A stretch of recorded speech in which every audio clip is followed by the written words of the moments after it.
J'aimerais dire ceci à Macron, c'est très important. On veut fabriquer notre propre monnaie. Le franc CFA, nous n'en voulons plus. On ne veut plus de votre conseil, votre BCAO, où les Français sont dans le conseil d'administration et c'est eux qui décident de tout ce qui est fluidité de monnaie dans nos États respectifs. Nous n'en voulons plus. Nous ne voulons plus que nos pays payent des impôts à l'État français. On paye les impôts par rapport à quoi? Macron, qu'est-ce que la France nous apporte pour que nous on paye les impôts à la France? Un pays qui est en Afrique, qui paye les impôts en France, comme si ce pays était incorporé dans la France, incrusté dans la France, au point de payer les impôts à la France. Non, c'est scandaleux. Et je le dénonce. Nous ne voulons plus de cela. Et les entreprises françaises qui sont implantées en Côte d'Ivoire doivent payer les impôts à l'État de Côte d'Ivoire. Parce que moi, Johnny, si je suis à la tête d'un groupe hôtelier ivoirien et que j'arrive en France pour me planter en France, je vais payer les impôts en France. On ne va pas m'exonérer d'impôts. On ne va pas dire Johnny Pacheco, tu ne payeras plus d'impôts. Donc, nous voulons revoir tous ces contrats-là. Nous voulons que ce marché de téléphonie mobile, donc Internet là, soit ouvert à tout le monde. Un plus gros marché de façon à baisser le prix d'Internet en Côte d'Ivoire. Parce qu'à l'heure où on vous parle, l'Internet demeure un luxe dans notre pays. Nous n'en voulons pas. Vous comprenez? Et donc, nous disons qu'il y a beaucoup de choses qu'on veut corriger.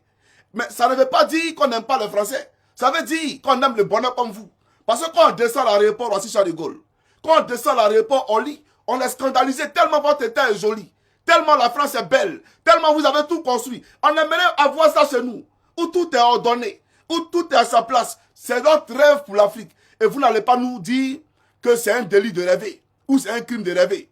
Et on va se donner des moyens pour parvenir à ces faits-là. Voilà la réalité. Donc, si vous n'enlevez pas votre pied ou votre main dans l'affaire de Ouattara là, tout ce qui est cité là, vous allez tout perdre. Vous allez tout perdre. Et j'aimerais le dire, sans compromis aucun. On ne va même pas réfléchir. C'est-à-dire qu'on va gagner la bataille là, parce qu'on va la gagner, Macron. Cette bataille, on va la gagner.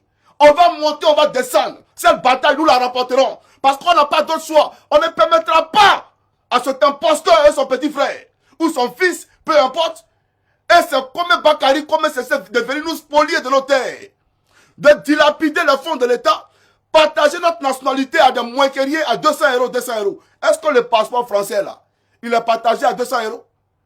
Est-ce qu'à la tête de la France, il y a un imposteur comme Adama Bitogo qui ne fait que monnayer votre comment on appelle sa nationalité? Mais en Côte d'Ivoire, notre passeport a été dévalué. L'Ivoirien a été souillé. Nous n'en voulons plus. Nous vous disons, oui, nos pères, chaque fois faisaient les défilés à l'Élysée. Nous ne sommes pas nos pères. Et nous ne serons pas nos pères. Lui qui s'amuse, il va connaître la rigueur et la rage que nous avons gardé en nous pendant des années et des années. Ça, j'aimerais vous le dire. Si je démissionne aujourd'hui de mon poste de président, je m'en fous, j'irai au Burkina ou en Côte d'Ivoire pour être conseiller spécial du président Alassane et je vais les aider à trouver l'albinos noir qui se cache actuellement en Côte d'Ivoire. Voilà. Je me casse de Paris, je vous laisse la France.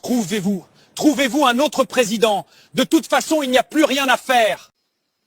Je vous laisse Brigitte. Bonne chance. Enfin, je suis libre. Voilà novembre, voilà novembre, voilà novembre, voilà